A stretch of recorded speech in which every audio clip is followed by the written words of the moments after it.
Hello all, myself Santosh from Shilpi's Academy. இந்த வீடியோல நம்ம பார்க்க போறது CA Inter Group 2 பேப்பர் 4க்கு that is Cost and Management Accounting பேப்பரோட 60 days study plan பார்க்க போறோம். What is my thumb rule for Cost and Management Accounting? Understanding the concept thoroughly. Understanding the concept thoroughly. அப்ப எனக்கு கான்செப்ட்லாம் நல்லா புரிஞ்சிருச்சு. நான் வந்து காஸ்ட் அண்ட் மேனேஜ்மெண்ட் அக்கௌண்டிங் பேப்பரில் நிறைய மார்க்ஸ் ஸ்கோர் பண்ணிட முடியுமா? ஃபார்முலாஸ் தெரிஞ்சிருக்கணும் நல்லா. சரி, எனக்கு ஒரு சில வந்து கிளாஸ் எல்லாம் அட்டன் பண்ணியிருப்பீங்க. கிளாஸ் அட்டன் பண்ணோடனே okay, I am very much strong இந்த கான்செப்ட். ஆமாம், கரெக்ட். அப்போ உங்களுக்கு குவெஸ்டனை படித்தா எங்கேயோ பார்த்த மாதிரி இருக்கு, நல்லா தெரிஞ்ச மாதிரி இருக்கும், பட் எப்படி போடணும்னு தெரியாது. லைக் ஹவு டு ப்ரொசீடுங்கிறதுல நடுவில் போய் ஸ்டக் ஆயிரும். அப்போ நெக்ஸ்ட் ஃபார்முலாஸ் நல்லா இது மக்கப் பண்ணியிருக்கணும், ஃபார்மேட்ஸ் நல்லா மக்கப் பண்ணியிருக்கணும். எடுத்தோடனே ஃபார்முலாஸ்னா லைக் அது வந்து உங்களுக்கு ஒரு ஃபீலே கொடுக்காது. Cost and management accounting paper first costing எப்படி ஒன்று ஏன் வந்து இதை எப்படி பண்ணுறோம், ஒரு ஒன்றும் இல்லை, மினிமம் லெவல்னா என்ன. நான் பேசிக்காக ஃபர்ஸ்ட் சாப்டர்லேருந்தே போகிறேன், மெட்டீரியல் காஸ்டிங் சாப்டர்லேருந்தே பார்க்கலாம். மினிமம் லெவல்னா என்ன, மேக்ஸிமம் லெவல்னா என்ன, ரீஆர்டர் லெவல்னா என்ன. ஃபர்ஸ்ட் அந்த concept why minimum level, why maximum level, அதுக்கு மேலே ஸ்டாக் போனால் என்ன ஆகும், ரா மெட்டீரியல் அதுக்கு மேலே நான் வந்து ஸ்டாக் வச்சேன்னா என்ன ஆகும். Reconciliation statement between cost records and financial records எதுக்காக பண்ணுறோம். அப்போ ஏன் அந்த ரீசன், அந்த டிஃப்ரென்ஸ் எல்லாம் ஏன் வருது, எது acceptable. Integral non integral costing என்ன, இன்டெகிரல் நான் இன்டெகிரல் காஸ்டிங்ல முதல்ல என்ன பண்ணுறோம். அப்போ சேர்ந்திருந்தா என்ன பண்ணணும், லைக் இன்டெகிரல்னா it is going to be all one books. Non இன்டெகிரல்னா அப்போ ஜிஎல்சியோட பர்பஸ் என்ன, அது என்ன, டம்மி லெட்ஜர்னா என்ன லெட்ஜர். ஸோ இந்த மாதிரி ஒன்னொன்று டோன்ட் சிம்பிளி எடுத்தோடனே பைஹார்ட் பண்ணாதீங்க. GLC debit side, credit side, material control account debit side, அது வேண்டாம்.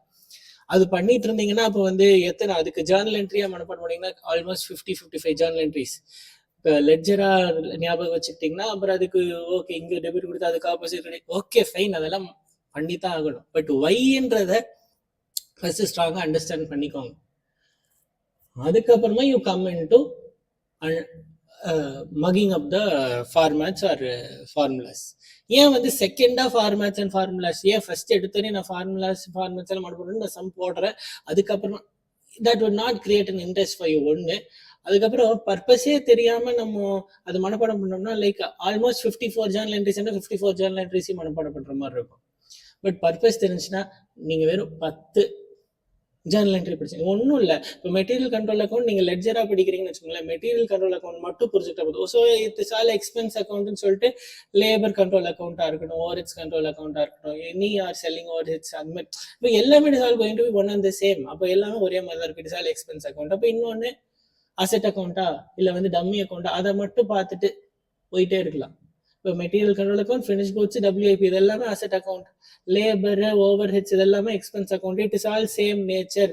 ஸோ இது இப்படிதான் உள்ள ஒரு எக்ஸ்பென்ஸ் பண்ணா இப்படிதான். ஸோ இந்த அண்டர்ஸ்டாண்டிங் இருந்தா நான் மனப்பாடம் பண்றது ரொம்ப கம்மியா மனப்பாடம் பண்ணா போதும். See formulas as you have to by heart, அதுல no second option. But why அப்படிங்கிற ரீசன் தெரிஞ்சா ஓகே இதுதான். அப்போ மார்ஜினல் காஸ்டிங், நிறைய பேர் மார்ஜினல் காஸ்டிங் கான்செப்ட் புரியாதனாலேயே மார்ஜினல் காஸ்டிங் ட்விஸ்ட் பண்றாங்க, அதை பண்றாங்க. அதெல்லாம் கிடையாது. என்னன்ற கான்செப்ட் இருந்துச்சுன்னா அந்த ஃபார்முலாஸே தேவையில்லை. பிரேக் ஈவன் பாயிண்ட்னா என்னோட ப்ராஃபிட் 0 தெரிஞ்சதுன்னா நான் எதுக்கு ஃபார்முலா, அதுக்கு மேல break even point, fixed cost divided by P, எதுக்கு இந்த ஃபார்முலா, ப்ராஃபிட் 0 இல்லை profit divided by P ratio, MOS, இதெல்லாம் வேண்டாம் நமக்கு. சரி வேண்டாம்னா செகண்டா ஃபார்முலாஸ் பை ஹார்ட் பண்ணிக்கோங்க. பேசிக்கா வந்து அண்டர்ஸ்டாண்ட் த கான்செப்ட். அப்போ அது புரிஞ்சதுக்கு அப்புறம் தான் இந்த 60 days ஸ்டடி பிளான்குள்ளே வரணும். ஸோ 60 days ஸ்டடி பிளான்ல நான் என்ன பண்றது, என்ன படிக்கணும். ஃபர்ஸ்ட் நம்ம முன்னாடியே சொன்ன மாதிரி கான்செப்ட்ஸ் எல்லாம் நமக்கு தெரியும், ஃபார்முலாஸ் எல்லாம். அடுத்தது நீங்க உங்க புக் பேக்ல இருக்கிற one words first give top priority to one words. Book பேக்ல இருக்க ஒன் வேர்ட்ஸ், பாஸ்ட் கொஸ்டின் பேப்பர்ஸ்ல இருக்க ஒன் வேர்ட்ஸ், இதுக்கு மேல கொஸ்டின் பேங்க்ஸ், ஒன் வேர்டுக்கான கொஸ்டின் பேங்க்ஸ், நம்ம இன்ஸ்டிடியூட்ல கொடுக்குற கொஸ்டின் பேங்க்ஸ்ல இருக்கிற ஒன் வேர்ட்ஸ், அது எம்டிபியா இருக்கலாம், ஆர்டிபியா இருக்கும், ஸோ எல்லா ஆல் பாசிபிள் சோர்சஸ்ல இருந்து இருக்கிற ஒன் வேர்ட்ஸை படிச்சு முடிச்சிடும். இதுக்கு முன்னாடி நீங்க என்ன பண்ணிருக்கணும் நான் சொல்லியிருக்கேன், கான்செப்ட் படிச்சிருக்கணும். கான்செப்ட் தெரியாம ஒன் வேர்ட் படிச்சீங்கன்னா ஒன் வேர்டை வந்து பை ஹார்ட் பண்ற மாதிரியே இருக்கும். பாதிக்கு மேல சம் ஓரியன்ட் ஒன் வேர்ட்ஸ் தான் உங்களுக்கு வருது. ஸோ அப்போ சம் ஓரியன்ட்னா உனக்கு கான்செப்ட் தெரியும், ஃபார்முலா தெரியும், அந்த ஒன் வேர்டை பை ஹார்ட்டே பண்ண வேண்டாம். யூ கேன் ஒர்க் அவுட், முடிஞ்சு டக்கு டக்கு டக்கு டக்குன்னு போட்டுட்டு போயிடலாம். அந்த எம்சிக்யூஸ் அது படிச்சுட்டீங்கன்னா you will score almost 24 marks. இந்த மார்க் இந்த ஒன் வேர்ட்ஸ்ல வந்துருச்சு அப்படின்னா உங்களுக்கு அந்த பேப்பர் கன்ஃபார்மா பாஸ். 30 மார்க்ஸ்ல 24 மார்க்ஸ் நீங்க ஒன் வேர்ட்ஸ்ல வாங்கிட்டீங்க அப்படின்னா நீங்க ரிசல்ட் எழுதி வச்சுட்டு வரலாம், நான் பாஸ் அப்படின்னு சொல்லிட்டு. ஆனா இதுக்கு வந்து ஸ்பெண்ட் சம் 5 to 8 days. எதுக்கு? ஒன் வேர்ட்ஸுக்கே வந்து 5 to 8 days ஸ்பெண்ட் பண்ணிருக்கேன். என்னென்ன சாப்டருங்கிறதெல்லாம் உங்களுக்கு முன்னாடியே தெரியணும். தெரிஞ்சதுக்கு அப்புறம் கான்செப்ட் அண்டர்ஸ்டாண்ட் பண்ணியிருக்கணும். இதெல்லாம் வந்து ஆல்ரெடி பண்ணியிருந்தீங்கன்னா தென் ஸ்டார்ட் வித் ஒன் வேர்ட்ஸ். அதுக்கு 5 to 8 days. அடுத்தது எந்தெந்த சாப்டர்ல இம்பார்ட்டன்ட்? கண்டிப்பா இம்பார்ட்டன்டான chapter material, labour, overheads. இந்த சாப்டர் இம்பார்ட்டன்ட். அப்போ மிச்ச சாப்டர்ல வரதை கண்டிப்பா வரும். அதுக்காக எனக்கு மெட்டீரியல், லேபரையும் சேர்த்து ஒரு கொஸ்டினா கேட்கறாங்க, அதுக்கப்புறம் இன்னொரு எந்த பேட்டர்னும் உங்களோட போர்டில் ஃபாலோ பண்றது இல்லை. So give equal importance to all chapters. எந்த சாப்டரையுமே விட்டுட்டு போகாதீங்க. சாய்ஸ் வந்து நம்ம எங்க எடுத்துக்கலாம்? எக்ஸாம் ஹாலில் போயிட்டு சாய்ஸ் எடுத்துக்கலாம். இங்க சாய்ஸ் எதுவுமே எடுத்துக்காதீங்க. அப்போ எனக்கு மொத்தம் எத்தனை சாப்டர்ஸ்? 15 சாப்டர்ஸ். 15 சாப்டர்ஸ்ல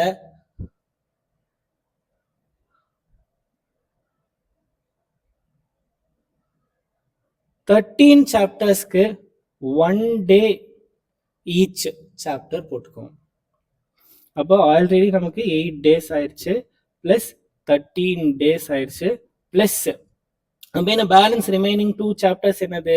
ஒன்று வந்து ஸ்டாண்டர்ட், இன்னொன்று வந்து ப்ராசஸ்.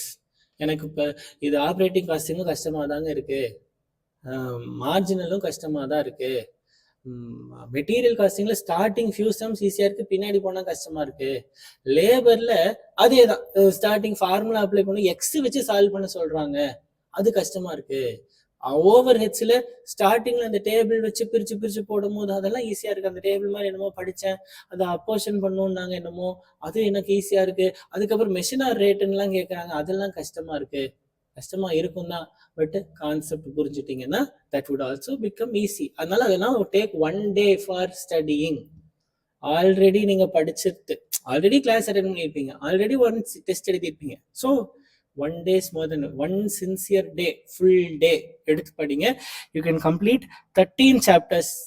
ஒரு நாள் நான் 13 days கொடுத்துருக்கேன். நான் ஒரு நாளைக்கு ஒரு சாப்டர் தான் சொல்லியிருக்கேன்.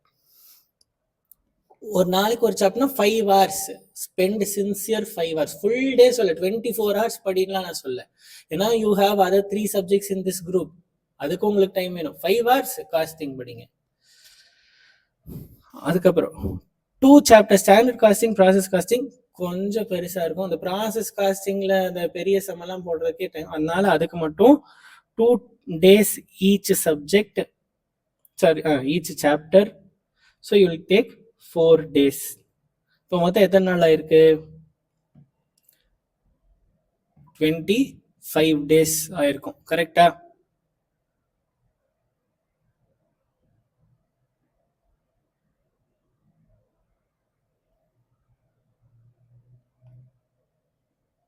S.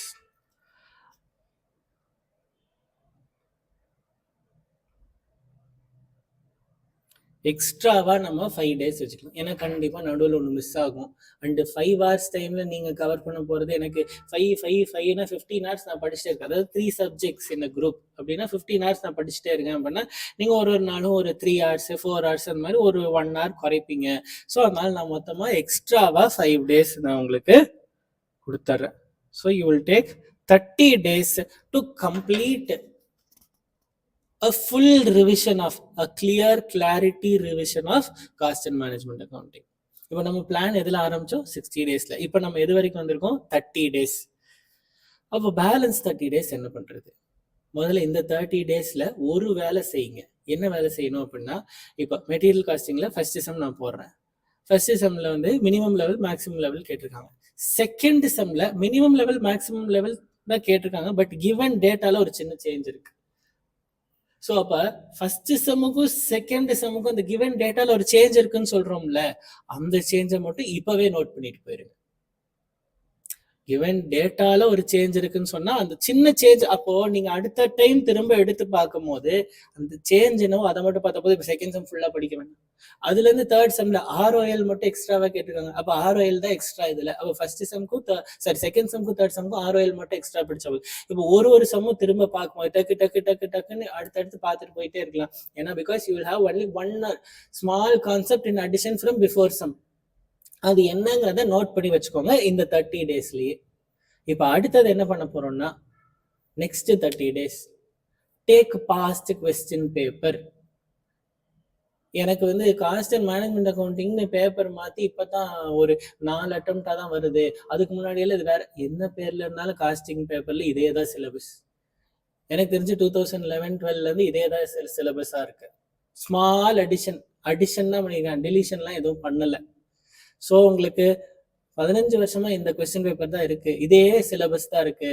So you can take past 15-year question paper. Each and every day work out one question paper. முன்னாடி ஒன் வேர்ட்ஸ் இருந்திருக்காது, இப்போதான் ஒன் வேர்ட்ஸ் வர ஆரம்பிச்சது. It's okay. உங்களுக்கு என்ன வேணும், அந்த 70 மார்க்ஸ் கான்சென்ட்ரேட் பண்ணுங்க. நம்ம ஆல்ரெடி ஒன் வேர்ட்ஸ் படிச்சிருக்கோம், கொஸ்டின் பேங்க்ஸ் எல்லாம் சஃபிஷியண்டா இருக்கு. ஸோ நம்ம என்ன பண்ணலாம், each and every day work out one question paper. என்ன பண்ணணும், அதுக்கு முன்னாடி கொஸ்டின் பேப்பர் ஒர்க் அவுட் பண்றதுக்கு முன்னாடி என்ன பண்ணணும், ஜஸ்ட் கோ த்ரூ அந்த ஒரு அடிஷன் நீங்க மார்க் பண்ணி வச்சிருக்கீங்களா, எனக்கு இந்த சம்க்கு அடுத்த சம்க்கு கிட்டத்தட்ட புக்ல இந்த பேஜ்ல இந்த சம்ல இந்த சேஞ்ச் இருக்கு, முந்தின சம்க்கு இந்த சம்க்கு இந்த சேஞ்ச் அப்படிங்கறது உங்களுக்கு அப்படியே பை ஹார்ட்டா தெரியணும். அப்ப spend half an hour every day for revising costing paper. அதுக்கப்புறம் 3 hours for attending the question paper. Book எடுத்து ஒரு வாட்டி ரிவைஸ் பண்றோம்.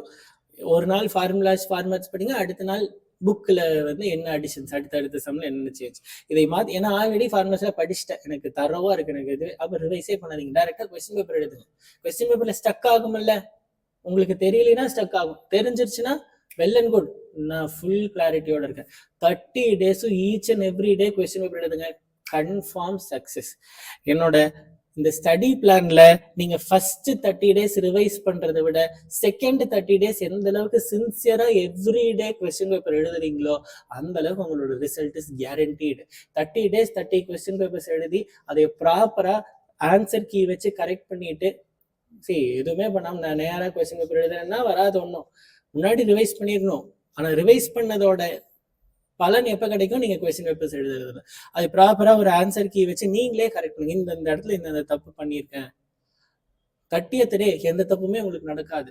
25 டேஸ்க்கு மேலேயும் எந்த தப்பு, 100 மார்க்ஸ் ஃபார் காஸ்டிங் பேப்பர் உங்களால வாங்க முடியும், provided you are very sincere. இதை பண்ணிட்டு எக்ஸாமுக்கு போங்க, யாருமே உங்களைய ஃபெயில் இல்லை, கண்டிப்பா எக்ஸம்ஷனே இப்போ வாங்கிடலாம். there is no doubt about it. Thank you.